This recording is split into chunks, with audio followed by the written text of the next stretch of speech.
இப்போது அறிந்து கொள்ள இருக்கிறோம். பொதுவாக எல்லா மனிதருடைய வாழ்க்கையில இருந்தும் பாடங்களும் படிப்பினைகளும் கிடைக்கும். நல்ல மனிதர்களின் வாழ்க்கையிலே இருந்து நல்ல விதமான படிப்பினைகளை நாம் பெற்றுக்கொள்ள முடியும். கெட்டவர்கள், மோசமானவர்கள் இவர்களின் வாழ்விலே இருந்து இவர்களை போன்றவர்களாக மோசமாக வாழ்ந்துவிடக்கூடாது என்கின்ற ஒரு படிப்பினையும் நம்ம எடுத்துக்கொள்ள முடியும். எல்லா மனிதருடைய வாழ்க்கையில இருந்தும் படிப்பினைகள் இருந்த போதிலும் திருமறை குர்ஆனில் அல்லாஹ் ரப்புல் ஆலமீன் வரலாற்றில் படிப்பினை உணர்த்துவதற்காக நிறைய செய்திகளை சொல்லி காட்டுகிறான். நம்ம குர்ஆனை எடுத்தால் நல்லவர்களின் வரலாறுகள் என்று ஒரு பகுதியை நம்ம பார்க்க முடியும். அதிலே அல்லாஹ் மரியம் அலைஹிஸ்ஸலாம், லுக்மான் என்கின்ற நல்ல மனிதர், துல்கர்னைன், இப்படி ஏராளமான மக்களை சொல்லுகிறான். இவருடைய வாழ்க்கையிலே இருந்து படிப்பினை இருப்பதனால் அவர்களின் வாழ்க்கை குறிப்புகளை அல்லாஹ் நமக்கு திருமறை குர்ஆனிலே தந்திருக்கிறான்.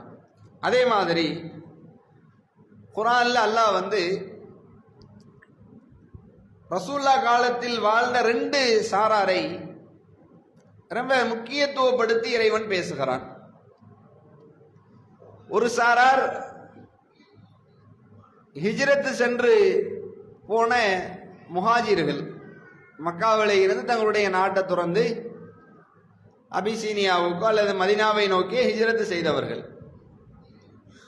இன்னொரு சாரார் ஹிஜ்ரத் செய்து தங்களிடத்திலே வந்தவர்களுக்கு உதவி புரிந்த அன்சார்கள். குர்ஆன்ல இந்த 2 பேரை பற்றியும் அல்லாஹ் சிறப்பித்து சொல்லுகிறான். வஸ்ஸாபிகூனல் அவ்வலூன் மினல் முஹாஜிரீன வல் அன்சாரீன. அல்லாஹ் சொல்லுகிறான், முஹாஜிர்களிலும் அன்சாரிகளிலும் முந்தி சென்ற முதலாவது உள்ள மக்களையும் வல்லதீன அத்தபஅஹும் பிஇஹ்சான், அவர்களை நல்ல விஷயங்களில் பின்பற்றி வந்தவர்களையும் ரதியல்லாஹு அன்ஹு, அல்லாஹ் பொருந்திக் கொண்டான், வரது அன்ஹு, அவர்களும் அல்லாஹ்வை பொருந்திக் கொண்டார்கள், வஅத்த லஹும் ஜன்னாத்துன் தஜ்ரி தஹ்திஹல் அன்ஹார், அவர்களுக்காக அல்லாஹ் சுவனத்தை தயாரித்து வைத்திருக்கிறான், அவற்றின் கீழ்ப்பகுதியிலே ஆறுகள் ஓடும், காலிதீன ஃபீஹா அபதா, அந்த சுவனத்தில் அவர்கள் நிரந்தரமாக இருப்பார்கள், ஸாலிகல் ஃபௌசுல் அதீம், இதுதான் மகத்தான வெற்றி என்று அல்லாஹ் ஒரு வசனத்தில் சொல்றான். அப்ப முஹாஜிர்கள், அன்சாரிகள் அவர்களை நல்ல விஷயங்களில் பின்பற்றினாங்கல்ல, அவங்க தப்பு செஞ்சா அதை பின்பற்ற முடியாது. இந்த ஆரம்ப கால முஹாஜிர்களும் அன்சாரிகளிலேயும் அவர்களை பின்பற்றி வந்தவர்கள், முன்னாடி உள்ளவர்கள் நல்ல விஷயங்களை பின்பற்றி இருப்பது இறைவனுக்கு பிடித்திருக்கிறது. அப்படிப்பட்டவர்களை அல்லாஹ் பொருந்தி கொண்டதாக குர்ஆன்ல சொல்லி காட்டுகிறான். அப்படி ஆரம்ப கால முஹாஜிர்கள் ஒருத்தர் யாருன்னு சொன்னா இந்த அபூபக்கர் ரலியல்லாஹு அன்ஹு. அவங்க ஆரம்ப காலத்தில் இருந்து இஸ்லாத்தை கடைபிடித்தவர், ஆரம்ப கால ஒரு மனிதர். இவர் ரசூலுல்லாஹ்வோடு ரொம்ப நெருக்கமான மனிதரும் கூட. அவருடைய வரலாற்று உள்ளே போவதற்கு முன்னால் அவருடைய பெயரை பற்றியான ஒரு சின்ன தகவலை நாம இங்க சொல்லுகிறோம். அபூபக்கர் என்பது அவருடைய புனை பெயர். அவருடைய உண்மையான பெயர் என்னன்னு சொன்னா அப்துல்லா. அவருடைய பெயர் அப்துல்லா. அவருக்கு புனைப்பாக சொல்லப்பட்ட பெயர் தான் அபூபக்கர். அந்த அபூபக்கர் அவருடைய தாயார் பெயர் என்னன்னு சொன்னா உம்முல் ஹைர் அப்படின்னு வரலாற்றில் சொல்லப்படுகிறது. தகப்பனாருடைய பெயர் உஸ்மான். அவருக்கு இருந்த புனை பெயர் தான் அபு குஹாஃபா. இது இவரை பெயரை பற்றியான ஒரு சுருக்கம். இவர் ரசூலுல்லாவால் சித்திக் என்று அடையாளம் காட்டப்பட்டார். சித்திக் என்கின்ற ஒரு பட்டத்தை நபிகள் நாயகம் ஸல்லல்லாஹு அலைஹி வஸல்லம் அவங்க இவருக்கு கொடுத்தாங்க. எப்படி இந்த சித்திக் என்கின்ற பெயரானது இவருடைய பெயரோடு சேருகிறது அப்படின்னு சொன்னால் அதுக்கு வரலாற்றில் ரொம்ப பெரிய ஒரு முக்கியமான காரணம் உண்டு. ஆரம்ப காலத்தில் ரசூலுல்லாஹ் பிரச்சாரம் செய்யும் போது மக்கள்லாம் ஏத்துக்கிறல. அபூபக்கர் நம்பினார். நம்புகின்றது ஒரு விஷயம், ஆனால் அந்த நம்பிக்கையில் உறுதியாக இருக்கக்கூடிய தருணம் இருக்குல்ல, அபூபக்கர் தன் நம்பிக்கையில் எப்போதும் உறுதியாக இருந்தார். ரசூலுல்லாஹ் வந்து ஆரம்ப காலத்தில் நான் மெஹராஜுக்கு போனேன்னு சொல்றாங்க மக்கள்கிட்ட வந்து, இந்த மாதிரி அல்லாஹ் வந்து என்னை வானத்துக்கு அழைச்சிட்டு போனான், மெஹராஜ் அப்படிங்கிற ஒரு பயணம் என்னுடைய வாழ்க்கையில் நடந்தது அப்படின்னு சொல்லும் போது மக்கள் ஆச்சரியப்பட்டாங்க. ஏன் ஆச்சரியப்பட்டாங்க அப்படின்னு சொன்னால், மெஹராஜ் என்பது மக்காவுல உள்ள ஒரு அடுத்த தெரு கிடையாது. மக்காவுடைய பள்ளிவாசல் எங்க இருக்கிறது, ஒரு அடுத்த தெருவுக்கு மெஹராஜ்ங்கிற ஒரு ஏரியாவுக்கு போயிட்டு வந்துட்டாங்க. அப்படி இருந்திருந்தால் ஏற்றுக்கொண்டிருப்பார்கள்.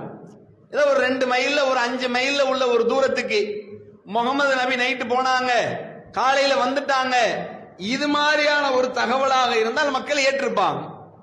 ஆனா என்ன அப்படின்னு சொன்னால், மஸ்ஜிதுல் ஹராம் இருக்கும், ஜெருசலத்தில் உள்ள பைத்துல் முகத்தஸ் இருக்குல்ல, இதற்கும் இடைப்பட்ட தூரம் எவ்வளவுன்னு சொன்னா 1466 கிலோமீட்டர் இருக்குது.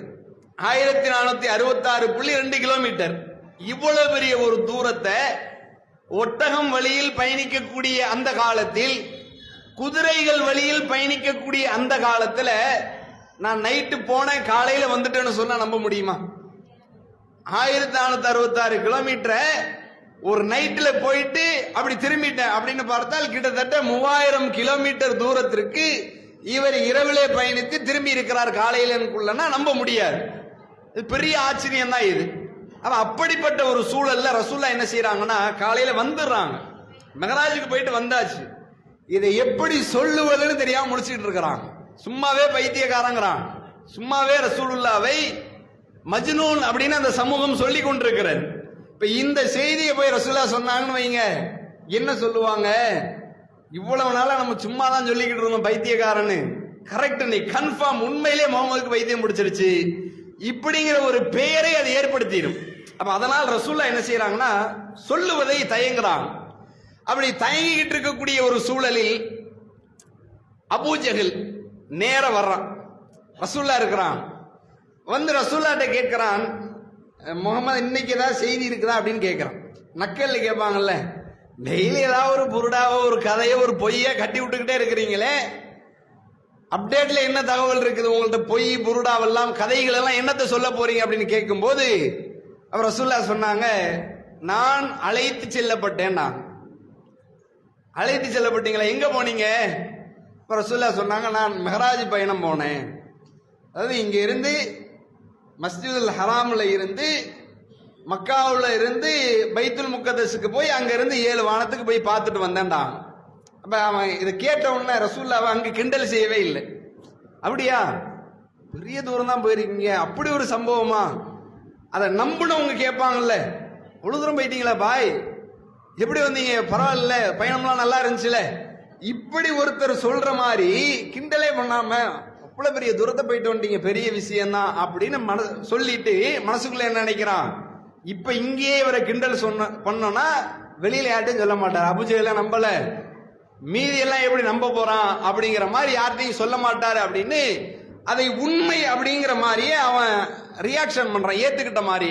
அப்ப ரசூலுல்லாஹ்ட்ட கேட்கிறான், என்கிட்ட சொல்லிட்டீங்க, நீங்க இங்க இருந்து பைத்துல் முகத்தஸ்ல போய் அங்க இருந்து 7 வானத்தை தாண்டி போயிட்டு காலைல விடியறதுக்குள்ள வந்துட்டேன்னு என்கிட்ட சொல்லிட்டீங்க, நான் ஒரு படையை கூட்டிட்டு வர்றேன், அவங்களுக்கு முன்னாடி இதை சொல்லுவீங்களா அப்படின்ட்டு கேட்கிறான். அப்ப ரசூலுல்லாஹ் செக் பண்றான், நம்மள்ட்ட சொல்லிட்டு பின்னாடி வந்து கலந்துப்பாங்களா, மாத்தி சொல்லிடுவாங்களா, இல்ல கரெக்டா தான் நடந்துப்பாங்களான்னு செக் பண்றான். அப்ப ரசூலுல்லாஹ் சொன்னாங்க, யாரை கூட்டு வந்தாலும் சொல்லுவேன், நான் எல்லாத்தையும் அழைக்கிறான், எல்லாரையும் ரசூலுல்லாஹ் முன்னாடி கூட்டு வந்தாச்சு. ரசூலுல்லாஹ்ட்ட கேட்கிறான், சொல்லுங்க அப்படின்னு. அப்ப ரசூலுல்லாஹ் சொன்னார்கள், நான் அழைத்து செல்லப்பட்டேன் அப்படின்னு. மக்கள் எல்லாம் கேட்டார்கள், எங்கேன்னு கேட்டாங்க. நான் பைத்துல் முகத்தஸுக்கு போனேன், அங்கிருந்து வானத்துக்கு போனேன்றாங்க ரசூலுல்லாஹ். இப்ப இந்த நேரத்தில் எல்லாருமே இதை ஆச்சரியமா பார்த்தாங்க. எப்படி சாத்தியம் ஆகுமா? நீங்க யோசிச்சு பாருங்க, இந்த காலத்திலேயே சாத்தியம் ஆகுமா இல்லையானா காலங்கள் முன்ன பின்ன ஆகும். கொஞ்ச நேரங்கள், சில மணி நேரங்கள் கூட வரலாம். அப்படியான ஒரு சூழல்ல தான் விமானம் உள்ள வானத்தில் பயணிக்கக்கூடிய இந்த காலமே இருக்கிறது. அந்த காலத்தில் சாத்தியமான பறக்கிற சிந்தனையே கிடையாது. வானத்துல பறந்து போகலாம், வேகமா பயணிக்கலாம்ங்கிற சிந்தனையே அங்க இல்லாத ஒரு காலம். கடல் வழியா போனாலும் பூமியிலே பயணித்து போனாலும் நீண்ட நெடிய தூரம் அங்க இருக்கிறது. அப்ப யாரையுமே நம்ப முடியல. இப்ப என்ன செய்யறாங்கன்னா, இஸ்லாத்தை ஏற்றுக்கொள்ளாத இணைகருப்பி போர்லாம் கைத்தட்டி சிரிக்கிறாங்க. சொன்னாரு வர்ற கதை, இந்த மாதிரி கதை உண்டாங்கிற மாதிரி அவர்கள் எல்லாம் கேலி செய்கிறார்கள். ரசூலுல்லாஹ் இதுவரைக்கும் ஏத்துக்கிட்டாங்கல்ல, அவர்கள் எல்லாம் முகமது இந்த விஷயத்தில் நம்ப முடியாதுன்றாங்க. எல்லாத்தையும் நம்பலாம் தான், என்ன இது நேத்து போயிட்டு நைட்டு போயிட்டு இப்ப வந்துட்டேங்கிறாரு, இது ஏதோ பொய்யா தெரியுது, நாங்க இதை நம்பலை என்று இஸ்லாத்தில் இருந்தவர்கள் சருகி நிற்கின்ற ஒரு நேரம் அந்த நேரம். அப்ப அந்த நேரத்தில் அந்த கூட்டம் எல்லாம் ஒரு முடிவு செய்யறாங்க. இவர் பாட்டு ஏதாவது ஒண்ணு சொல்லிக்கிட்டே இருக்கிறாரு. இந்த கூட்டத்தில் பைத்துல் முக்கத்தஸ் இருக்குதுல்ல, மஸ்ஜிதுல் அக்ஸா, அந்த ஆலயத்திற்கு இதற்கு முன்னால் போயிட்டு வந்தவங்க இருப்பாங்கல்ல, அவர்களும் இருந்தார்கள். அவங்க எல்லாம் சொன்னாங்க, அந்த ஆலயத்தை எப்படி இருக்கும், அதனுடைய முகப்பு என்ன, அது என்ன மாதிரி எல்லாம் அங்கே நிலைகள் இருக்குங்கிறது எங்களுக்கு தெரியும், இவர்கிட்ட கேட்போம், அதை கரெக்டா சொல்லிட்டாருன்னா இவர் உண்மையிலே போயிட்டு வந்தார் அப்படின்னு எடுத்துக்கலாம், தப்பா சொன்னா அவர் மாட்டிப்பாருன்ட்டு கேட்கிறாங்க. பைத்துல் முக்கத்தஸ் எப்படி இருக்கும், அதனுடைய முகப்பு என்ன, வலப்பக்கம் என்ன இருக்கும், இடப்பக்கம் என்ன இருக்கும், எது தொழும் பகுதின்னு ஒண்ணு ஒண்ணா என்ன செய்கிறார்கள் கேட்டுக்கிட்டே இருக்கிறான். அப்புறம் ரசூலுல்லாஹ் ஞாபகம் பண்ணி பாக்குறாங்க, வரல, போயிட்டு வந்தாங்க, உண்மை சத்தியம், ஆனா அந்த நேரத்தில் அது நினைவுக்கு சரியா வரல. அப்ப அல்லாஹ் என்ன செய்யறான்னு சொன்னால், அந்த பைத்துல் முக்கத்தஸ் ஆலயத்தை அப்படி கண்ணுக்கு முன்னாடி எல்லாம் எடுத்துட்டு வந்து காமிக்கிறான். எல்லாரும் இருக்கிறார்கள், யாரு கண்ணுக்கும் தெரியாது, ரசூலுல்லாஹ் கண்ணுக்கு மட்டும் தெரியும். அப்ப அதை பார்த்து ஒன்னு ஒன்னா சொல்லிக்கிட்டு இருக்கிறாங்க, இது அடையாளம் இருக்கு, இது இங்க எங்க இது இருக்கும் அப்படின்னு ஒவ்வொரு விஷயங்களையும் அப்படி புட்டு புட்டு வைக்கிறார்கள். அப்ப அங்க போயிட்டு வந்தவங்க இருந்தாங்கல்ல, அவங்க எல்லாம் ஒரு முடிவுக்கு வந்துட்டாங்க. கரெக்டா தான் சொல்றாரு, ஆனா இவ்வளவு சீக்கிரம் வர முடியுமான்னு தெரியலன்ட்டான். சொல்றதெல்லாம் கரெக்ட் தான், அடையாளங்கள் அங்க உள்ள இடங்கள் எல்லாம் கரெக்டா சொல்றாரு, பொருந்தி போற மாதிரி, ஆனா இவ்வளவு வேகத்துல போக முடியுமாங்கிறது சந்தேகம் தான் அப்படின்ட்டு போயிடுறான். இப்ப இஸ்லாத்தில் இருந்தவர்களும் சரி நிற்கின்ற அந்த நேரத்துல அபூபக்கருக்கு இந்த செய்திகள் எல்லாம் இன்னும் போகல. இப்ப நேர இணைகரிப்பி போறலாம் அபூபக்கர்ட்ட போறாங்க. அபூபக்கரே, உங்களால் முகமது சொல்றத உங்களால ஏத்துக்கிற முடியுதா, அது கொஞ்சம் விளக்கம் சொல்லுங்களேன்னு கேட்கிறான். என்னன்னு கேட்டார் அவர். இந்த மாதிரி பைத்துல் முக்கத்தஸுக்கு போயிட்டு வந்ததா சொல்றாரே, இது உண்மையா அப்படின்னு கேட்கிறான். அவ அபூபக்கர் அவங்கள்ட்ட திரும்பி கேட்கிறாரு, இதை உண்மையிலே முகமது தான் சொன்னாரான்னு கேட்டார். ஆமா அப்படின்ட்டு அந்த இணை கற்பித்தோர் சொன்னார்கள். அப்ப அபூபக்கர் ரலியல்லாஹு அன்ஹு அவங்க சொன்னாங்க, முகமது சொல்லி இருந்தால் இது உண்மைதான்டா. அப்ப அவங்க எல்லாம் வியந்து கேட்டாங்க, என்னப்பா இது சாத்தியமாகுமா, ஒரு நைட்டுக்குள்ள போயிட்டு வர சாத்தியமே இல்லை, இது எப்படி உண்மை நம்புற அப்படின்னு. அப்ப அபூபக்கர் சொன்னாரு, இது என்ன விஷயம், இதை விட மேலான விஷயங்களை எல்லாம் அவர் சொல்லி நான் நம்புகிறேன். காலையிலேயும் மாலையிலேயும் வானத்திலே இருந்து தமக்கு இறை செய்தி அறிவிக்கப்படுவதாக அவர் சொல்லுகிறார். அதையெல்லாம் நான் நம்பும் போது இதெல்லாம் ஒரு விஷயமே கிடையாது, உண்மை, அவர் சொன்னா உண்மைன்ட்டு போயிடுறார். அப்ப இந்த நம்பிக்கை இருக்குதுல்ல, அபூபக்கரின் உள் மனதில் ஆழத்திலே இருந்து வந்த நம்பிக்கை. இதனால் ரசூலுல்லாஹ் என்ன செஞ்சாங்கன்னு சொன்னால், இஸ்லாத்தை ஏற்றுக்கொண்டவர்கள் எல்லாம் அந்த நேரத்தில் ரசூலுல்லாஹ் உண்மை சொல்றாங்களா பொய் சொல்றாங்களா, இவ்வளவு காலமா நம்பிக்கிட்டு இருந்தோமே, இப்ப நம்புற மாதிரி இல்லையே என்று தடம்புரண்டு சென்ற நேரத்தில் முகம்மது நபி அல்லாஹ்வின் தூதர், அவர் சொல்லுகின்ற எந்த வார்த்தையும் உண்மையாகத்தான் இருக்கும், உண்மையை தவிர வேறு எதுவும் இருக்காது என்று அவர் நம்பினார் அல்லவா. அதனால் என்ன செஞ்சாங்கன்னா, ரசூலுல்லாஹ் சித்திக்னு பேர் வச்சாங்க, அதிகம் உண்மைப்படுத்தக்கூடியவர் என்று அவருக்கு பெயர் வந்தது. ரசூலுல்லாஹ்வை எல்லா காலங்களிலேயும் ஒரு உண்மையாக ஏற்றுக்கொண்டார், நம்பினார். இந்த உண்மையாளர் என்பதை ரசூலுல்லாஹ் பல இடங்களில் அவரை சிறப்பாக சொல்லி காமிச்சாங்க. ஒரு தடவை நபிகளார் உஹது மலை மேலே ஏறான். உஹது மலையை பற்றி ரசூலுல்லாஹ் நிறைய சுவாரஸ்யமான தகவல்கள் எல்லாம் சொன்னான். ஒரு தடவை ஒரு பயணத்தில் ரசூலுல்லாஹ் போய்கிட்டே இருக்கும்போது உஹது மலையை கடந்து போனான். அப்ப மக்களை பார்த்து சொன்னார்கள், இந்த மலை நம்மை நேசிக்கிறது, நாமும் இதை நேசிக்கிறோம்டான். ஒரு முக்கியமான ஒரு புனிதமான ஒரு பார்வையில் அதை ரசூலுல்லாஹ் சொன்னார்கள். அதுக்கு ஒரு முக்கியத்துவம் இருக்கிறது. அந்த மலை நம்மை நேசிக்கிறது, நாமும் அந்த மலையை நேசிக்கிறோம்டா. இந்த உஹது மலையின் மீது நபிகளார் ஏறுறான். ரசூலுல்லாவோட அபூபக்கரும் ஏறுகிறார், உமரும் ஏறாரு, உஸ்மானும் ஏறான். ஏறும்போது உஹது மலை அப்படி குலுங்குது. அப்ப ரசூலுல்லாஹ் சொன்னார்கள், உஸ்புத் உஹத், உஹதே ஆடாத, நிதானமா இருந்தான். அப்படி சொல்லிட்டு மேலும் ரசூலுல்லாஹ் சொன்னார்கள், ஃபைன்னமா அலைக்க நபியுன் வ சித்தியகுன் வ ஷுஹதா வ ஷாஹிதைன், ஓ மேல ஒரு நபி நிற்கிறார், ஒரு உண்மையாளர் நிற்கிறார், 2 ஷஹீதிகள் நிற்கிறாங்கன்னா ரசூலுல்லாஹ்வுடைய முன்னறிவிப்பு இது. அபூபக்கர் உண்மையாளர், உஸ்மானும் உமரும் இயற்கையா மௌத்தா போக மாட்டாங்க. அவர்கள் எல்லாம் இறைவழியில் குத்தப்பட்டு கொல்லப்பட்டு கொதறப்பட்டு ரத்தம் சிந்திதான் மரணிப்பார்கள் என்று அபூபக்கரும் உமரும் உஸ்மானும் இருந்த நேரத்தில் ரசூலுல்லாஹ் சொன்னாங்க. அதே மாதிரியே உமர் அலி குத்தி கொல்லப்பட்டார். உஸ்மான் ரலியல்லாஹு அன்ஹு அவர்கள் சில மோசமான படைகளால் கொல்லப்பட்டார்கள். அப்ப 2 பேரும் ஷஹீதாயிட்டாங்க. அபூபக்கரை பற்றி ரசூலுல்லாஹ் சித்திக்குனாங்க, அவர் ஒரு உண்மையாளர் தான். அல்லாஹ் விஷயத்தில், மார்க்க விஷயத்தில், இறை தூதரின் விஷயத்தில் தன்னுடைய உள்ளத்தை எப்போதுமே உண்மையோடே பசுமையாக வைத்திருப்பார். அதனால் உண்மையாளர். இந்த உண்மையாளர் இருக்கிறாங்கல்ல, உண்மையாளருக்கென்று மறுமையில் இறைவன் பெரும் தரஜாவை வச்சிருக்கிறான். எப்படி நபிமார்களுக்கு ஒரு தரஜா இருக்கும்ல, நபிமார்கள்னா அவங்களுக்கு மறுமையில ஒரு இடம் இருக்கும். அல்லாஹ்வுடைய பாதையில் போருக்கு போவாங்கல்ல, போருக்கு போய் கொல்லப்பட்ட ஷஹீதுகள் இருக்கிறாங்கல்ல, அவர்களுக்கு அல்லாஹ்விடத்தில் ஒரு அந்தஸ்து இருக்கிறது. அதே மாதிரி அல்லாஹ்விடத்தில் உண்மையாளர்களுக்கு என்று ஒரு இடத்தை அல்லாஹ் வச்சிருக்கிறான். அல்லாஹ் குர்ஆன்ல சொல்லுகிறான், "வமன் யுத்திஇல்லாஹ வர்ரசூல", இந்த உலகத்தில் யாரெல்லாம் அல்லாஹ்வுக்கும் அல்லாஹ்வுடைய தூதருக்கும் கட்டுப்பட்டு நடக்கிறீர்களோ அவர்களுக்கு என்ன கூலியை தருவோம் தெரியுமா? ஃபௌலாயிக மஅல்லதீன அன்அமல்லாஹு அலைஹிம் மினன் நபியீன வஸ்ஸித்தீகீன வஷ்ஷுஹதாஇ வஸ்ஸாலிஹீன். இந்த உலகத்தில் அல்லாஹ்வுக்கும் ரசூலுக்கும் கட்டுப்பட்டு நடந்தவர்களுக்கு மறுமையில என்ன கூலி கிடைக்கும் என்றால், அவர்கள் எல்லாம் நபிமார்களோடு இருப்பார்கள். நபிமார்கள் யார்? அல்லாஹ்வுடைய நேசத்தை பெற்றவர்கள். அவர்கள் எல்லாம் உண்மையாளர்களோடு இருப்பார்கள். உண்மையாளர்கள் யார்? இறைவனின் நெருக்கத்தை, நேசத்தை பெற்றவர்கள்.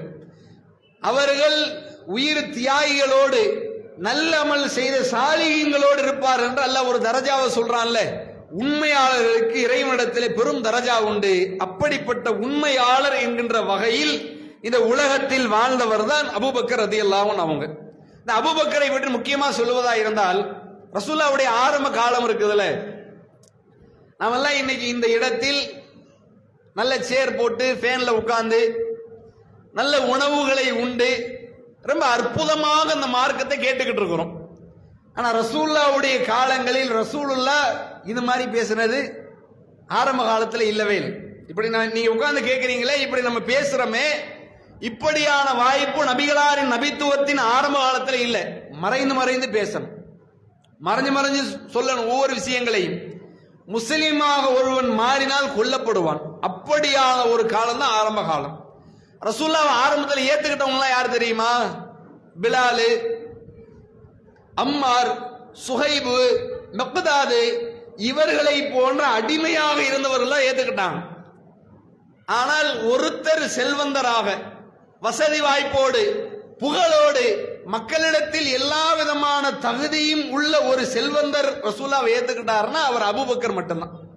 அபூபக்கர் அவங்க மட்டும்தான் நபிகள் நாயகம் ஸல்லல்லாஹு அலைஹி வஸல்லம் அவர்களை ஆரம்ப காலகட்டத்தில் தன்னுடைய செல்வத்தை பற்றியோ, தன்னுடைய வசதி வாய்ப்பை பற்றியோ, தன்னுடைய புகழ் பறிக்கப்பட்டு விடும் என்பதை பற்றி எதை பற்றியும் கவலைப்படாமல் ரசூலுல்லாஹ் ஏத்துக்கிட்டான். ஆரம்ப காலத்தை பற்றி ஒரு தகவலை நபித்தோழர்கள் சொல்றாங்க. இஸ்லாத்தை ஆரம்ப காலகட்டத்தில் 7 பேர் பிரகடனப்படுத்துறாங்க. இஸ்லாம் வந்த ஆரம்ப காலகட்டத்தில் 7 நபர்கள் இஸ்லாத்தை பிரகடனப்படுத்தினார்.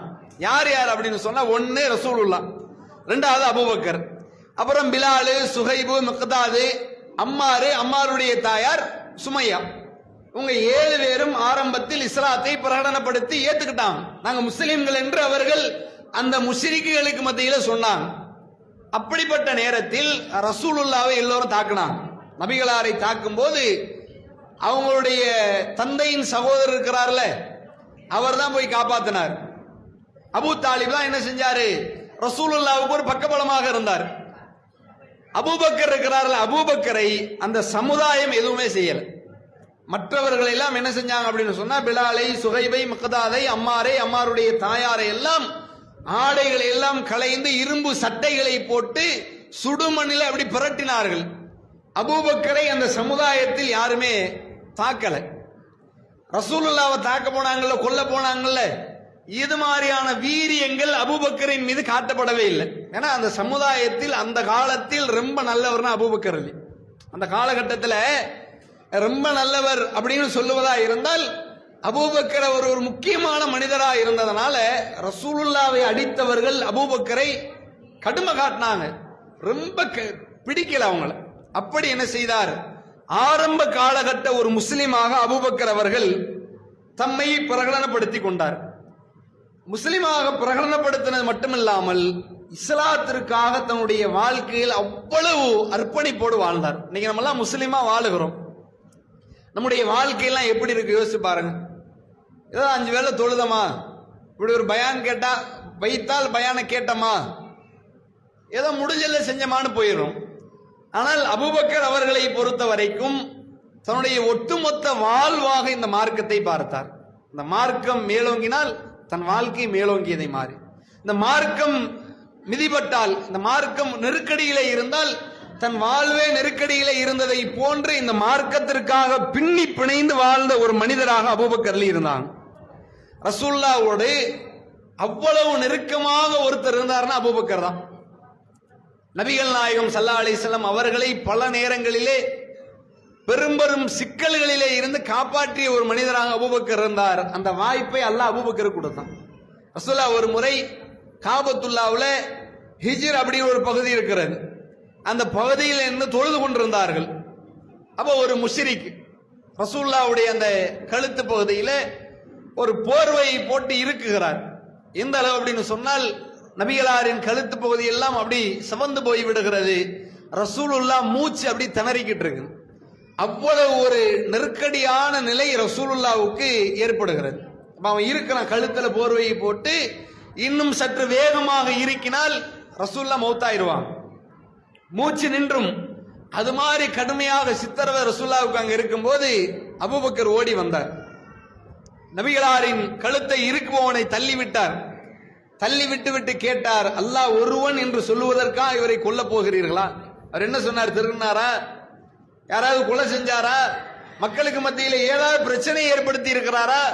அவர் அல்லாஹ் ஒருவன் என்று சொல்லுகிறார், இறைவன் ஒருவன் என்று சொல்லுவதற்காக இவரை நீங்கள் கொல்ல போகிறீர்களா என்று அவர்களை எல்லாம் திட்டிவிட்டு ரசூலுல்லாஹ் அப்படியே தாங்கி நபிகளாரின் உயிரை அந்த நேரத்தில் காப்பாற்றக்கூடிய ஒரு மனிதராக அபூபக்கர் ரசூலுல்லாஹ்வோடு பயணித்தார். எல்லா நேரங்களிலேயும் நபிகளாரோடு ஒரு நெருக்கமான இடத்தில் அபூபக்கர் இருந்தான்.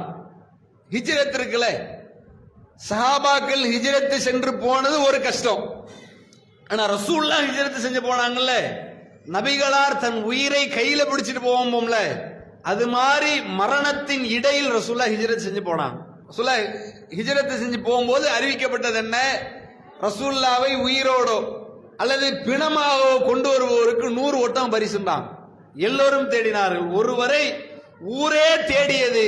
அப்படி தேடி தேடி என்ன செஞ்சாங்க, கிட்ட போனார்கள். சவுர் என்கின்ற குகையில் ரசூலுல்லாஹ் போய் மறைந்திருக்கிறார்கள். எல்லா எதிரிகளும் தேடி வர்றாங்க. இப்ப தேடி வந்தவர்கள் அப்படி கிட்ட நெருங்குகிறார்கள். எந்த அளவுக்கு அப்படின்னு சொன்னால், காலுக்கு கீழே அபூபக்கரும் ரசூலுல்லாவும் ஒரு குகைக்குள்ளே ஒரு பொந்து உள்ள ஒளிஞ்சிருக்கிறாங்க. எதிரிகள் காலை அப்படி குனிந்து பார்த்தால் 2 பேரும் தெரிஞ்சிருவாங்க. அவ்வளவு பெரிய படை, கையிலே வாள்களோடு அம்புகளோடு ஆயுதங்களோடு அந்த கொலை வெறியோடு முகமதை கொன்னுட்டு போயால் 100 ஒட்டகத்தையும் வாங்கிடணும் அப்படிங்கிற ஒரு பெரிய ஒரு எதிர்பார்ப்போடு ஒரு படை வந்து நிக்குது. அபூபக்கரும் அங்க இருக்கிறார். அபூபக்கர் பயப்படுறார். அல்லாஹ் சொல்லி காட்டுகிறான் குர்ஆன்ல, இந்த முகமது நபிக்கு நீங்க உதவி செய்யாட்டி அல்லாஹ் உதவி செய்வான். அவருக்கு அல்லாஹ் எப்படி எல்லாம் உதவி செய்தான் தெரியுமா? அவரை இருவரில் ஒருவராக மக்காவிலே இருந்து நீங்கள் அடித்து துரத்தினீர்கள். அவர் போனார், அந்த குகையிலே தஞ்சமடைந்தார். அந்த குகையில் அவரும் அவருடைய தோழரும் இருக்கும்போது அந்த தோழர் சொன்னார், அபூபக்கர் அலி சொல்றாங்க, அல்லாஹ்வின் தூதரே, யாராவது ஒருவர் கொஞ்சம் காலுக்கு கீழே பார்த்தால் நம்ம 2 பேரும் அவ்வளவுதான், நம்ம கொன்றுவாங்க, நம்முடைய உயிர் போயிரும் அப்படின்னு பெரிய கவலையோடு மன இறுக்கத்தோடு அந்த இதய துடிப்பின் வேகமான நிலையில் அபூபக்கர் அவ்வளவு கவலையோடு சொன்னார். ரசூலுல்லாஹ் என்ன சொன்னாங்க தெரியுமா? லா தஹ்சன், அபூபக்கரே கவலைப்பட வேண்டாம், இன்னல்லாஹ மஅனா, அல்லாஹ் நம்மளோட இருக்கிறான். இவன் இவ்வளவு பெரிய படையோடு வந்தாலும் எல்லா படைகளையும் தாக்கி எல்லா படைகளையும் தோற்கடித்து வெற்றியை தரக்கூடிய ரப்புல் ஆலமீன் நம்மோடு இருக்கிறான், நீங்க கவலைப்படாதீங்கன்னு சொன்னாரே, அந்த இடத்தில் அல்லாஹ் இந்த நபிக்கு உதவினான். இதே இறைவன் இவருக்கு நீங்கள் உதவாவிட்டாலும் உதவுவான் என்று அல்லாஹ் ரப்புல் ஆலமீன் குர்ஆன்ல அந்த சம்பவத்தை சொல்லி காட்டுறான். அப்ப எப்படி எல்லாம் அவர் பயணிச்சிருக்கிறாரு பாருங்க. ரசூலுல்லாஹ்வோட நபிகளாரோடு ஹிஜ்ரத் செய்து போனார். பல கஷ்டம், பல நெருக்கடி, உணவு பற்றாக்குறை, களைப்பு, ரொம்ப கடினமான ஒரு நிலை, எல்லாவற்றையும் தாண்டி அவர் ரசூலுல்லாவை ஒரு பிள்ளை போன்ற, ஒரு தாய் ஒரு பிள்ளையை கவனிச்சு கூட்டு போவாங்கல்ல, அந்த மாதிரி ரசூலுல்லாவோட ஹிஜ்ரத் பயணத்தில் நபிகளாரை உயிருக்கு மேலாக நேசிக்க நம்ம சொல்றோம்ல, உண்மையாக நேசித்த ரசூலுல்லாவுடைய அந்த உயிரை நபிகளாருக்கு எந்த விதமான மனச்சங்கடங்களும் காயங்களும் ஏற்பட்டுவிடக் கூடாது என்பதற்காக அவ்வளவு அற்புதமாக கூட்டு போனார். அப்படி ரசூலுல்லாவோட வாழ்க்கையில் பிரித்துவிட முடியாத ஒரு நிலையில் அபூபக்கர் ரலியல்லாஹு அன்ஹு அவருடைய நட்பு, அவருடைய உறவானது, அவருடைய உழைப்பானது இருந்தது. நாம் எப்படி இருக்கிறோம்னு பாருங்க. நீங்க ரசூலுல்லாஹ் நம்ம கூட இல்லை, ஆனா நபி இல்லாவிட்டால் நபியின் போதனை இருக்குதா இல்லையா? ரசூலுல்லாஹ்வுடைய வாழ்க்கை விஷயங்கள் நம்மள்ட்ட இருக்குதா இல்லையா? இதை நாம் எப்படி கடைபிடிக்கிறோம்? இன்னைக்கு நபிகளாரை உண்மையாக நம்ம பற்றி பிடித்து வாழுகிறோமா, ஏனோ தானோன்னு இருக்கிறோமா? அல்லது உலகம் முக்கியம் என்று உலகத்திலே பெரும் பகுதியை தொலைத்து விட்டு ஏதோ கொஞ்சம் அற்பமான நேரங்களை இதற்கு செலவிடுகிறோமா என்று யோசித்து பார்க்க வேண்டும். அபூபக்கரை போன்ற ரசூலுல்லாவை நேசித்து ரசூலுல்லாவின் அந்த காரியங்களை, செயல்களை, போதனைகளை நம்ம பற்றி பிடிக்கக்கூடியவர்களாக இருக்க வேண்டும். அப்படியான ஒரு படிப்பினை அவங்களுடைய வாழ்க்கையில் இருக்கிறது. அதே மாதிரி இந்த மார்க்கத்தை ஏற்றுக்கொண்டதற்காக அபூபக்கர் நிறையவே சகித்தார். ஆனா ஒரு நாள் கூட இந்த மார்க்கத்துக்காக இவ்வளவு தியாகம் பண்ணேன்னு அவர் வாயில சொன்னதே கிடையாது. இன்னைக்கெல்லாம் நிறைய ஊர்கள், நம்ம ஜமாத்துடைய நிறைய கிளைகள் இருக்கிறது. ஆரம்ப காலத்துடைய தௌஹீத்வாதிகள் சிலர் என்ன செய்வாங்க, அந்த ஊருக்கு யாராவது ஒருத்தர் போயிட்டா சொல்லிடுவாங்க, ஆரம்ப காலத்துலலாம் நாங்க பட்ட கஷ்டம் தெரியுமா, இந்த ஊர்லயே நான் ஒருத்தன் தான் தௌஹீத்வாதி, என்னை வச்சுதான் தௌஹீதே வளர்ந்துச்சு, எங்க குடும்பம் எங்க வீட்டுக்கு மேலதான் தொழுகை நடக்கும் என்று அப்படியே பெருமையாக பேசுவார். ஆனால் அபூபக்கருடைய வாழ்க்கையில் அவ்வளவு தியாகமும் அர்ப்பணிப்பும் இருந்தது. எந்த ஒரு நேரத்திலையும் நான் இப்படி செஞ்சேன்னு அவர் சொன்னதே கிடையாது. அவரை பற்றி ரசூலுல்லாஹ் சொல்லி இருக்கிறான். எப்படி எல்லாம் இந்த இறை வழியில் அவர் கஷ்டப்பட்டார்னா, இந்த ஹிஜ்ரத் இருக்குல்ல, ஹிஜ்ரத் செஞ்சு போயிட்டான். மதீனாவுக்கு போன உடனேயே மக்காவுடைய அந்த தட்பவெட்ப நிலையும் கிளைமேட் சூழல் சொல்லுவோம்ல, அதுக்கும் மதீனாவுடைய சூழலுக்கு நிறைய வித்தியாசம் இருந்துச்சு. ஹிஜ்ரத் செய்து போன உடனே நிறைய பேருக்கு நோய் வந்துச்சு. பிலாலுக்கெல்லாம் கடுமையான காய்ச்சல் வந்தது. ஆயிஷா ரலியல்லாஹு அன்ஹா அவங்களுக்கு எல்லாம் தலைமுடி எல்லாம் அப்படி கொட்டி உடம்பெல்லாம் அப்படி மெலிந்து போகக்கூடிய அளவிற்கு காய்ச்சல்கள், நோய்கள் ஏற்பட்டது. அது மாதிரி அபூபக்கருக்கு என்ன செய்யுதுன்னா காய்ச்சல் வருது, கடுமையான காய்ச்சல் வருது.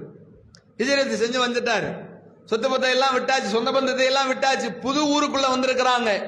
உடல் முடியாமல் பலகீனமாகி போயிடுறாரு. அப்ப அவர் என்ன சொல்லுவார் தெரியுமா? அந்த பலகீனமான சூழலில் ஒரு மனிதனுடைய சிந்தனை எப்படி எல்லாம் சிந்திக்க தோணும்.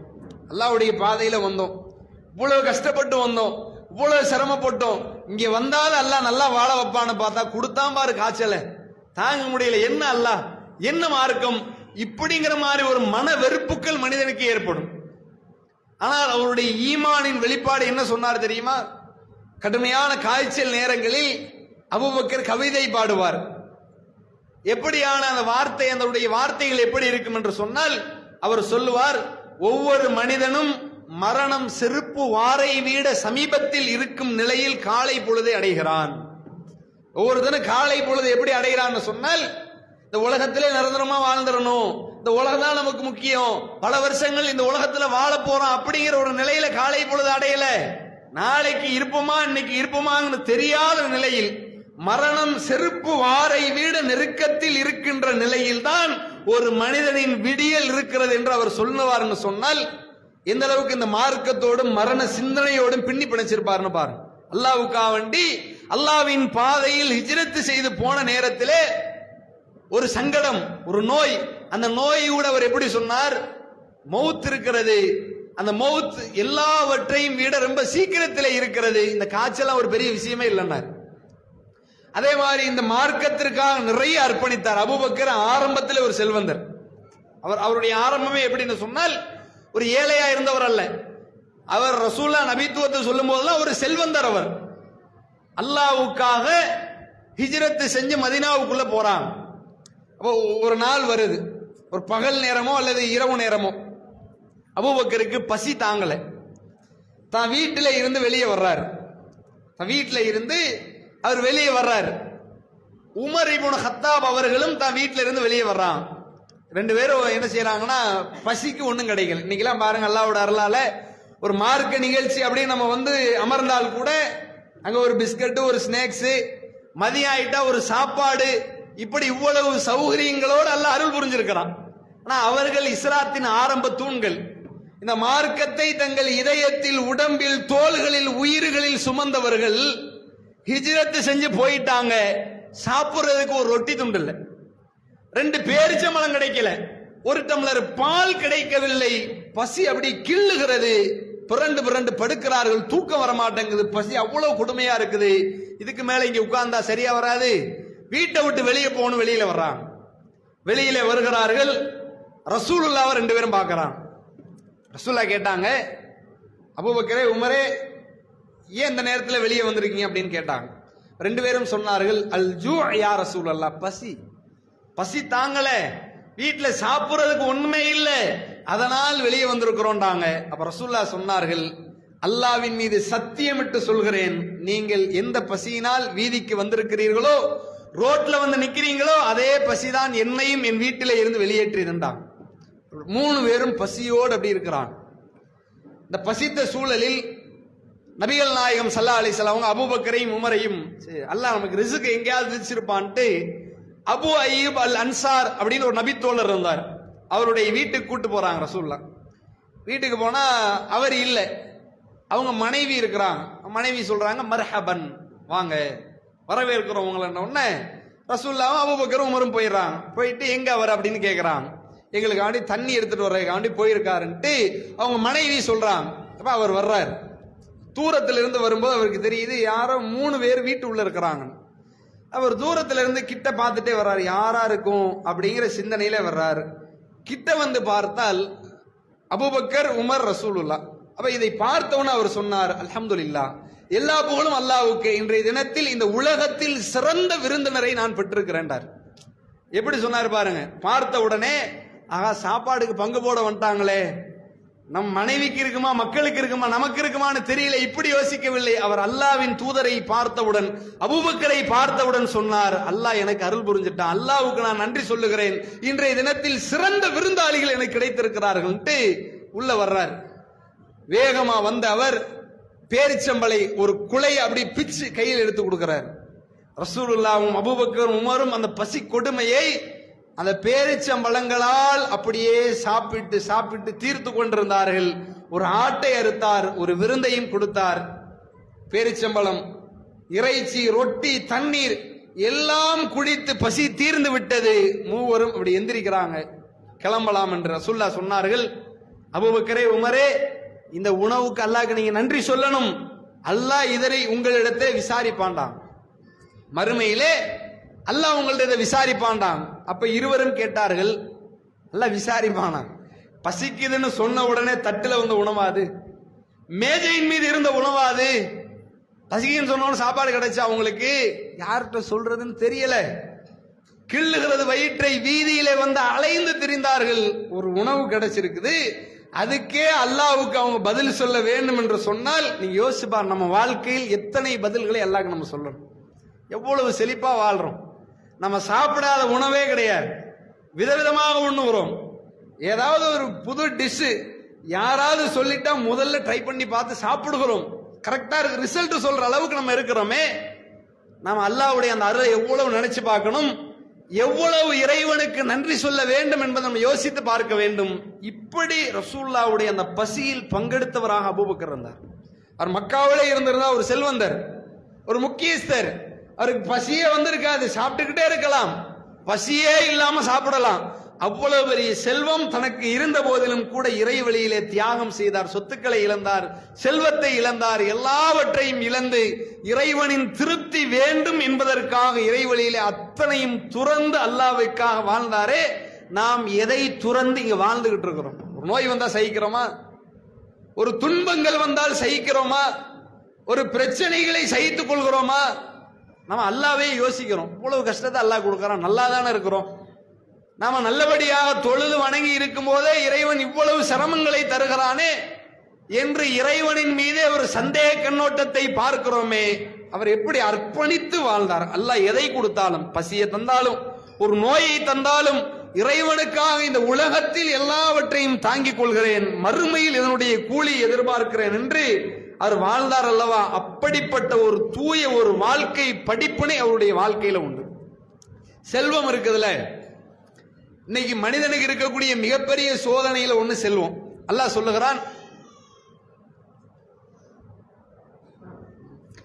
சொல்லுகிறான், யா அய்யுஹல்லதீன ஆமனு, ஈமான் கொண்டவர்களே, லா துல்ஹிக்கும் அம்வாலுக்கும் வலா அவுலாதுக்கும் அன் திக்ரில்லாஹ், உங்களின் பொருளாதாரமோ உங்களின் பிள்ளைகளோ அல்லாஹ்வின் நினைவை விட்டு உங்களை தடுத்து விட வேண்டாங்கிறான் அல்லாஹ். வல் மால் வல் பனூன் ஜீனத்துல் ஹயாத்துத் துன்யா, செல்வமும் பிள்ளைகளும் இந்த உலக வாழ்க்கையின் கவர்ச்சிங்கிறான் அல்லாஹ். செல்வம் ஒரு சோதனை. செல்வமா மார்க்கமா என்று வந்தால் பலர் மார்க்கத்தை அப்படி தள்ளி வச்சுட்டு சம்பாதிக்கிற வழி இருக்குதா, செல்வம் கிடைக்கிறதா என்று பார்க்கின்ற அளவிற்கு செல்வத்தின் மீது ஒரு ஈர்ப்போடு இன்னைக்கு மனிதன் வாழ்ந்து கொண்டிருக்கிறான். ஆனால் இஸ்லாத்திற்காக தன்னுடைய ஒட்டுமொத்த செல்வத்தையும் வாரி கொடுத்த ஒரு வள்ளலாக அபூபக்கர் இருந்தார். அவர் தன்னுடைய வாழ்க்கையில் தன்னை விட, தன் குடும்பத்தை விட மார்க்கத்திற்காக நிறைய செலவு செய்தார். இப்படி யாரா இருக்கிறாங்களா? தன் வாழ்க்கையில தன் மனைவிக்கு செலவழித்ததை விட, தன் பிள்ளைகளுக்கு செலவழித்ததை விட, தனக்கு செலவழித்ததை விட இஸ்லாத்திற்காக மாத்திரம் வாரி வாரி வழங்கிய ஒரு உலகத்தில் உண்டானா அபூபக்கரை தவிர யாரும் இருக்க மாட்டாங்க. ரசூலுல்லாஹ் ஒரு முறை அபூபக்கரை பற்றி ஒரு உருக்கமான செய்தி மக்களுக்கு சொன்னாங்க. அவங்க காலத்துல வாழ்ந்த சஹாபாக்களுக்கு நபி அவர்கள் அபூபக்கர்னா யாருன்னு எடுத்து சொன்னாங்க. எப்ப தெரியுமா? உமர் அலிக்கு அபூபக்கருக்கும் ஒரு பிரச்சனை வருது. உமர் என்ன செய்யறாருன்னா, ரெண்டு பேருமே வாக்குவாதம் பண்றாங்க. அபூபக்கர் கொஞ்சம் வார்த்தையை விட்டுறாரு. வார்த்தையை விட்ட உடனே அவர் யோசிச்சுட்டு உமர்கிட்ட சொல்றாரு, நான் தெரியாம பேசிட்டேன், உமரே என்ன மன்னிச்சிருங்கிறாரு. அப்ப உமர் சொல்லுகிறார், உங்களை மன்னிக்க மாட்டேன்ட்டார். அபூபக்கர் தவிர ஒரு வார்த்தையை விட்டுட்டாரு. விட்டு அவர் என்ன செய்யறாரு, நான் அப்படிதான் பேசுவேன், நான் ரசூலுல்லாஹ்வோட ஃப்ரெண்டு, நான் இப்படிதான் இருப்பேன், போ நீ என்ன செய்யணுமோ பாத்துக்க, அப்படி சொல்லல. ஆஹா, தப்பா ஒரு வார்த்தையை சொல்லிட்டோமே, அல்லாஹ் தண்டிச்சிருவானு உடனே உமர்கிட்ட, உமரே மன்னிச்சிருங்க, தெரியாம ஒரு நிதானம் இல்லாம சொல்லிட்டேன்னாரு. உமர் மன்னிக்க மாட்டேன்ட்டார். மன்னிக்க மாட்டேன் என்று சொன்ன உடனே அபூபக்கருடைய உள்ளம் அப்படி பதறுது. இப்படி எல்லாம் இந்த காலத்துல மனிதர்கள் இருப்பாங்களான்னு தெரியல. உள்ளம் அப்படி பதறி போய் அவர் என்ன செய்யறாருன்னா, தன்னுடைய கீழாடையை அப்படி தூக்கி பிடிச்சிட்டு வேகமா ரசூல்லா பக்கம் ஓடி வர்றாரு. அப்ப இவர் ஓடி வர்ற அந்த தோரணையை பார்த்து ரசூல்லா சொன்னாங்க, இத உங்கள் தோழர் அபூபக்கர் வந்து விட்டார், அவர் ஒரு வழக்குரையாட வருகிறார் அப்படின்னா. ரசூல்லா அவர் புரிஞ்சுக்கிறான், இவ்வளவு வேகமா வராருன்னு சொன்னா ஏதோ ஒரு பிரச்சனை, ஒரு தீர்ப்பை கேட்டு அவர் வருகிறாருன்னு புரிஞ்சுக்கிட்டு அவர் நிற்கிறார். அபூபக்கரை என்ன செய்தி அப்படின்னு கேட்கிறாங்க. நடந்ததெல்லாம் சொல்றார். உமர்கிட்ட கொஞ்சம் வார்த்தையை தவறுதலா விட்டுட்டேன், ஆனா நிதானித்து நான் மன்னிப்பு கேட்டேன், உமர் என்னை மன்னிக்க மாட்டேன்ட்டாரு அப்படின்ட்டு அவர் சொன்னார். அப்ப ரசூல்லா சொன்னார்கள், அல்லாஹ் உங்களை மன்னிப்பான்னு ரசூல்லா 3 தடவை சொன்னாங்க. அபூபக்கரே, அல்லாஹ் உங்களை மன்னிப்பானாக, அல்லாஹ் உங்களை மன்னிப்பானாக, அல்லாஹ் உங்களை மன்னிப்பானாகன்னு சொல்லிக்கிட்டே இருக்கிறாங்க ரசூல்லா. அபூபக்கர் மன்னிக்க மாட்டேன்னு சொல்லிட்டாருல உமருக்கு ஒரு நெருடல் இருந்தாலும் அப்படி சொல்லி இருக்க கூடாதுன்ட்டு நேர அபூபக்கர் வீட்டுக்கு போறார். வீட்டுக்கு கதவை தட்டுறாரு. அப்ப அபூபக்கர் அவங்க வீட்டுக்காரவங்க சொல்றாங்க, அபூபக்கர் இங்க இல்ல, அவர் வெளியில போயிருக்காருன்னா. அப்ப வெளியில போயிருப்பாருன்னா ரசூல்லா சபைக்கு தான் போயிருப்பாருன்னு உமர் அலி என்ன செய்யறாங்க, நேர ரசூல்லாட்ட வர்றாங்க. இப்ப ரசூல்லா சொன்னார்கள், எல்லா மக்களும் நிக்கிறாங்க, உமர் வந்துகிட்டு இருக்கிறாரு, அபூபக்கர் இங்க நிக்கிறார். அப்ப ரசூல்லா மக்களை பார்த்து பேசினார்கள், பஅஸனி அல்லாஹு இலைக்கும், அல்லாஹ் என்னை உங்களிடத்திலே தூதராக அனுப்பினான். இன்னல்லாஹ யபஅஸு இலைக்கும், அல்லாஹ் என்னை உங்கள்ட்ட தூதரா அனுப்புனான். ஆனா மக்கள் என்ன செஞ்சாங்க தெரியுமா? ஃபகாலு கதபுத்த, நீங்கள் பொய்யர் என்று சொன்னார்கள். ஆரம்ப காலத்துல அல்லாஹ் என்னை தூதர்னு இந்த மக்களுக்கு மத்தியில் அனுப்பும் போது ஒட்டுமொத்த சமுதாயமும் என்னை பொய்யன் என்று சொன்னது. ஃபகால அபூபக்கர் சதக, அபூபக்கர் ஒருவர் மட்டும்தான் என்னை உண்மையாளர் என்றார். ரசூலுல்லாஹ் சொன்னார்கள், நான் ஆரம்ப ஏகத்துவத்தை, இந்த தூதுத்துவத்தை இந்த மக்கள்கிட்ட சொன்ன போது, இந்த மக்கா இருந்துச்சே, மக்காவில் ஒட்டுமொத்த மக்களும் என்னை திட்டினார்கள், புறக்கணித்தார்கள், பொய்யன் என்றார்கள். அபூபக்கர் ஒருவருக்கு மட்டும்தான் நான் உண்மையாளர் என்று சொல்லுகின்ற திராணி இருந்தது. அப்படி சொன்னவர் அபூபக்கர். அது மட்டுமல்ல, வாசானி ஃபீ நஃப்ஸிஹி வ மாலிஹி, தன்னுடைய செல்வத்தாலும் தன்னுடைய உயிராலும் என்னை அவர் அரவணைத்துக் கொண்டார். இப்படிப்பட்ட என் தோழரை எனக்காக மன்னித்து விடுங்கண்டான். சொன்னார்கள், இவரை யாருமே கடிந்து கொள்ளாதீர்கள், இவரிடத்தில் யாரும் கோபிக்காதீர்கள், இவரை எனக்காக மன்னித்து விடுங்கள் என்று அல்லாஹ்வின் தூதர் சொல்லும் அளவிற்கு அர்ப்பணிப்போடு இந்த மார்க்கத்திற்காக வாழ்ந்தவர். செல்வத்தை அள்ளி கொடுத்தார், உயிரால் தியாகம் செய்தார். நபி அவர்கள் சொன்னார்கள், அபூபக்கரின் செல்வம் எனக்கு பயனளித்ததை போன்று வேறு யாரின் செல்வம் பயனளிக்கவில்லை என்றான். அபூபக்கர் இருக்கிறாரே, அவர் அவருடைய வாழ்நாள் அவருடைய செல்வத்தை எனக்கு வாரி கொடுத்தாரே, இந்த மார்க்கத்தின் செலவினங்களுக்காக கொடுத்தாரே, இது மாதிரி எந்த செல்வமும் இந்த மார்க்கத்திற்கு பயனளிக்கவில்லை என்று சொன்னால் இஸ்லாத்திற்காக வாரி கொடுத்த வல்லலாக அந்த அபூபக்கர் இருந்தார்கள் என்பதை நம்ம பார்க்க முடிகிறது. இவர் வாழ்க்கையில நம்மளும் படிப்பினை பெறும். அல்லாஹ்வுடைய மார்க்கத்திற்கு, இறை கொள்கை வளர்வதற்கு நாம் நம்முடைய பொருளாதாரங்களையும் செலவிடக்கூடியவர்களாக இருக்கணும். ஆரம்ப காலத்தில் இஸ்லாத்தை ஏற்றவர்கள் ஒருத்தர் பிலால் நிறைய கொடுமைப்படுத்தப்பட்டார். அவர் ஒரு அடிமையா இருந்தார். அபூபக்கர் தான் என்ன செய்யறார், தன்னுடைய செல்வத்தை 2 மடங்கு 3 மடங்கு அதிகமாக கொடுத்து பிலாலை விலைக்கு வாங்கினார். பிலாலை அப்படி இரும்பு சட்டையை போட்டு ரோட்ல பிரட்டி எடுப்பார்கள், மண்ணுல சூடு வைப்பாங்க. சிறுவர்கள் எல்லாம் அடித்து அவரை நோவினை செய்வாங்க. கயிறை கட்டி வீதி வீதியா இழுத்துட்டு போய் அவரை அடிச்சு நோவினை செய்வாங்க.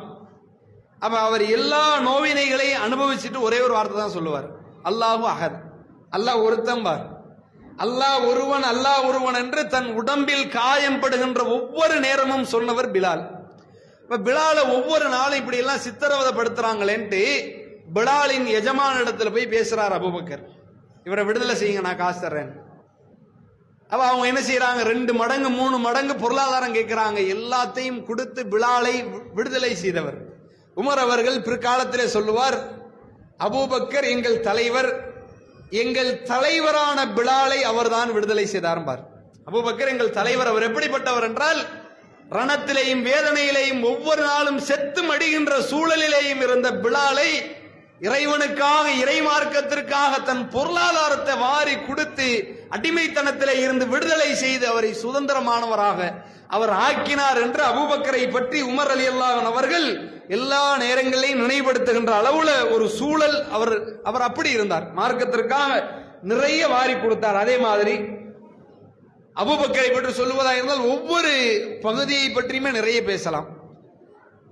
அவருடைய குர்ஆனுடைய தொடர்பு இருக்குல்ல, அதை பற்றியும் நிறைய பேசலாம். ஒவ்வொரு விதங்களை, பொருளாதாரத்தை மார்க்கத்திற்காக அள்ளி கொடுப்பதா இருந்தாலும், குர்ஆன் நமக்காக வழங்கப்பட்ட ஒரு வேதம். இந்த வேதத்தை இன்னைக்கு முஸ்லிம்களாகிய நாம் எப்படி பார்க்கிறோம்? ஒரு சடங்காக, ஒரு சம்பிரதாயமாகத்தான் நிறைய பேர் பார்க்கிறான். ஆனால் அபூபக்கர் தன் வாழ்க்கையாக பார்த்தார், தன் வாழ்வாக பார்த்தார். குர்ஆனை அவ்வளவு பின்னி பிணைந்து குர்ஆனோடு இருந்தார். எந்த அளவுக்கு அப்படின்னு சொன்னால், பல நேரங்களில் அபூபக்கருடைய குர்ஆனிய நாணம் தான் மக்களுக்கு நேர்வழி காட்டக்கூடிய ஒரு நிலையில் இருந்தது. ரசூலுல்லாஹ் மௌத்தாயிட்டாங்க. ரசூலுல்லாஹ் மரணித்ததை சஹாபாக்கள் ஏத்துக்கவே முடியாது. ஏத்துக்க முடியுமா? அவ்வளவு ஒரு கஷ்டமான ஒரு சூழல் தானே. ரசூலுல்லாஹ் மௌத்தாயிட்டாங்கன்னு சொன்னால் மதீனா நகரமே அப்படி இருண்ட மாதிரி ஒரு துக்கத்தின் உச்சத்திற்கு போன காலம் அந்த காலம். எல்லாம் அப்படி கதிகலங்கி போய் நிக்கிறான். வானத்திலிருந்து வஹி வராதே, அல்லாஹ்வுடைய தூதர் நம்ம தொழ வைக்க மாட்டாங்களே, அல்லாஹ்வுடைய தூதர் மார்க்கத்தை சொல்ல மாட்டாங்களே என்று அவ்வளவு மௌனமாக அப்படியே அமைதியாக உள்ளத்திலே கனத்தை அந்த மக்கள் சுமந்து கொண்டிருக்கும் போது 2 சாராரா பிரிகிறான். ஒரு சாரார் மௌத்தாயிட்டாங்களாம், சிலர் மரணிக்கவில்லைங்கிறான். ரசூலுல்லாஹ் மௌத்தாகல என்று உமர் சொன்னார். யாரா ரசூல்லா மௌத்தா போனாங்கன்னு நீங்க சொன்னீங்கன்னா இன்னும் கொஞ்ச நேரத்தில் ரசூல்லாவே எந்திரிச்சு உங்களை எல்லாம் தண்டிப்பாங்கன்னாரு. அவர் ரசூல்லா மௌத்தாயிட்டாங்க நம்மனால அடக்கம் செய்ய முடியும்.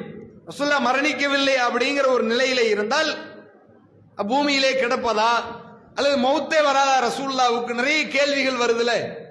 இப்ப இந்த இடத்தில் தீர்வை அபூபக்கர் தான் வழங்கினார். அபூபக்கர் தான் என்ன செய்தார், ஏதோ ஒரு சுனுக் அப்படிங்கிற ஒரு பகுதியில இருந்தார். வேகமா ரசூல்லா மௌத்து செய்தியை கேட்டு வந்தார். மக்களை ரெண்டு பகுதியாக ரெண்டு பிரிவினராக பார்க்கிறார். மக்களுக்கு இடையிலே நடந்து ரசூல்லா கிட்ட போய் நபிகளாரை மூடி வைத்திருந்தார்கள். அந்த துணி அப்படி விலக்கி விட்டு ரசூல்லாவின் முகத்திலே நெற்றியிலே முற்றமிட்டு சொன்னார், திபுத்த ஹையவ மையிதா, நபியே நீங்கள் உயிரோடு இருக்கும் போதும் நறுமணம் கமழ்ந்தீர்கள், மரணித்த இந்த நேரத்திலே நறுமணம் கமழுகிறீர்கள் அப்படின்னு சொல்லிட்டு மக்களை பார்த்து வர்றார். உமர் அவங்க என்ன செய்யறாங்க, பயங்கரமா கத்துறாங்க, கூச்சலிடுறாங்க. அபூபக்கர் ரொம்ப உரத்த சப்தத்தில் உமரை அமைதிப்படுத்துறார். உமரை உட்காருங்கிறார். உமர் அமைதியாக உட்கார்றாரு. எல்லாம் அபூபக்கரை பார்த்துக்கிட்டு இருக்கிறாங்க. அப்ப அவர் சொன்னார், இன்னல்லாஹ் ஹய்யுன் லா யமூத், அல்லாஹ் தான் என்றும் நிலையாக உயிரோடு இருப்போன், மௌத்தாகாதவன். அல்லாவை யாரெல்லாம் நம்புகிறீர்களோ, அல்லாவை யாரெல்லாம் வணங்குகிறீர்களோ அவர்கள் புரிந்து கொள்ளுங்கள், அல்லாஹ் தான் என்றென்றும் உயிரோடு இருப்போன், மரணிக்காதவன் என்று அப்படிங்கிற தகவலை சொல்லிட்டு அவர் ரெண்டு குர்ஆன் வசனத்தை ஞாபகப்படுத்தினார். அவர் சொன்னார், இன்னக்க மையத்தூன் வைன்னஹும் மையத்தூன். குர்ஆன்ல ஒரு வசனம் இருக்குது, நபியும் மௌத்தாவாங்க, நபியோடு வாழுகின்ற நபியை எதிர்க்கக்கூடியவர்களும் மரணிப்பார்கள். ரசூலா எதிர்க்கிறவங்க மட்டும் பூமியில் நிலையா இருந்துருவாங்களா? அவங்களுக்கு மௌத்து உண்டு என்று அன்றைக்கு அல்லாஹ் வசனத்தில் சொல்லி இருக்கிறான். நபிக்கு மரணம் உண்டு என்று குர்ஆன் சொல்லுகிறது என்றார். இன்னொரு வசனத்தையும் சொன்னார், உமா முஹம்மதுன் இல்லா ரசூல், முகமது ஒரு தூதரை தவிர வேறில்லை. கத் ஹலத் மின் கப்லிஹி ருசுல், அவருக்கு முன்னால் ஏராளமான இறை தூதர்கள் வாழ்ந்தார்கள், சென்று விட்டார்கள். அஃபை மாத்த குத்தில இன் கலபத்தும் அலா அகாபிக்கும், இந்த முகமது மௌத்தாயிட்டாலோ அல்லது கொல்லப்பட்டு விட்டாலோ நீங்கள் எல்லாம் வந்த வழியிலே பழைய மார்க்கத்துக்கு போயிருவீங்களான்னு அல்லாஹ் கேட்கிறாங்கிற ஒரு வசனத்தை அங்க அவர் நினைவுபடுத்திய உடனே தான் அந்த மக்கள் எல்லாம் ரசூல்லா மரணித்து விட்டார்கள் என்கின்ற அந்த நிலைக்கே வருகிறார்கள். அப்படி ஒவ்வொரு தருணத்திலேயும் பல முக்கியமான நிகழ்வுகளில் வழிகாட்டியாக இந்த சமுதாயத்தை நேராக தூக்கி பிடிக்கக்கூடிய ஒரு நிலையில் அந்த அபூபக்கர் ரலியல்லாஹு அன்ஹு அவங்க இருந்தாங்கன்னு சொன்னால், குர்ஆனுடைய நாணம் அவர்கிட்ட எப்படி இருந்துச்சு, நாம் இன்னைக்கு இந்த குர்ஆனுடைய நாணத்தில் எப்படி இருக்கிறோம்? இன்னைக்கு நமக்கு எல்லா செய்தியும் தெரியும். இன்னைக்கு வாழக்கூடிய முஸ்லிம்களுக்கு, ஏகத்துவவாதிகளுக்கு எல்லாம் தெரியும்.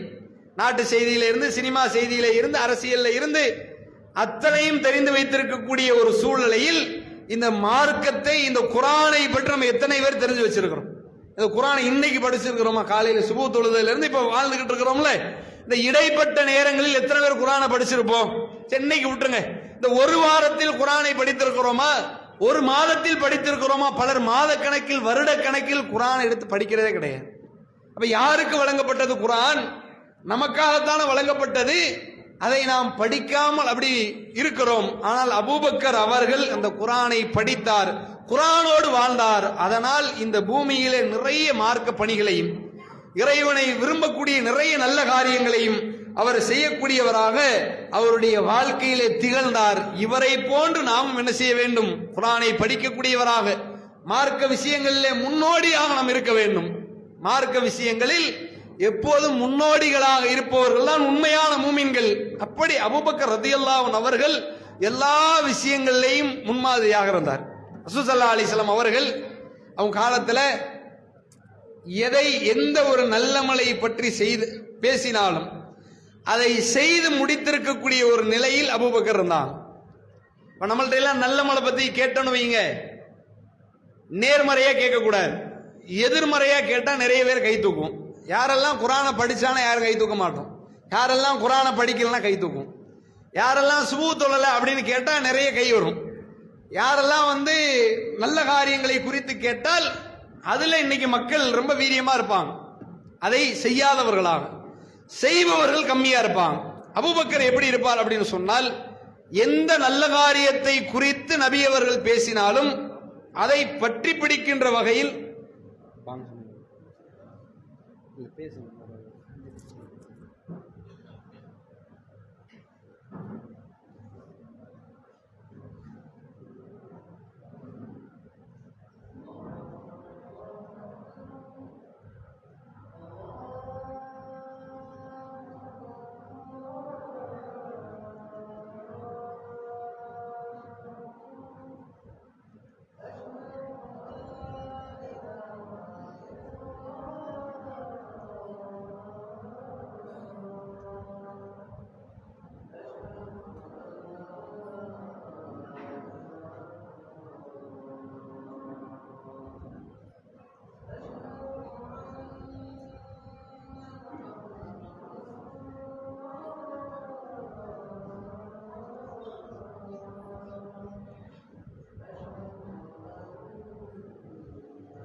அன்பான சகோதர சகோதரிகளே, நல்லமல்களில் முன்னிலையில் இருக்கக்கூடியவர்களாக ஒவ்வொரு மூமின்களும் நாம இருக்க வேண்டும்.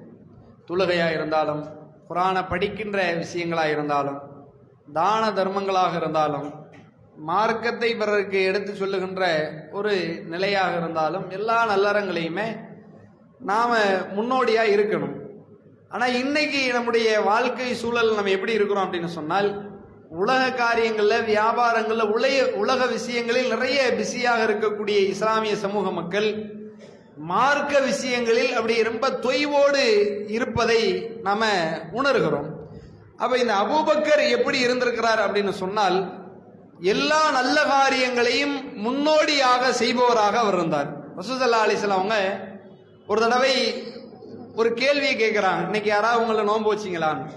அபூபக்கர் ஆமான்னார். இன்னைக்கு யாராவது ஒரு நோயாளி உங்களில் நலம் விசாரித்தவர் உண்டான்னு கேட்டாங்க. அபூபக்கர் அதற்கும் ஆமாண்டார். இன்னைக்கு ஒரு ஜனாசாவை பின்தொடர்ந்து சென்ற ஒரு உங்களில் உண்டா அப்படின்னு கேட்டாங்க ரசூல்லா. ஆமான்னாரு. இன்னைக்கு உங்களில் ஒரு ஏழைக்கு உணவு கொடுத்தவர் யாராவது உண்டா அப்படின்னு கேட்டாங்க. அதற்கும் ஆமா என்றார்.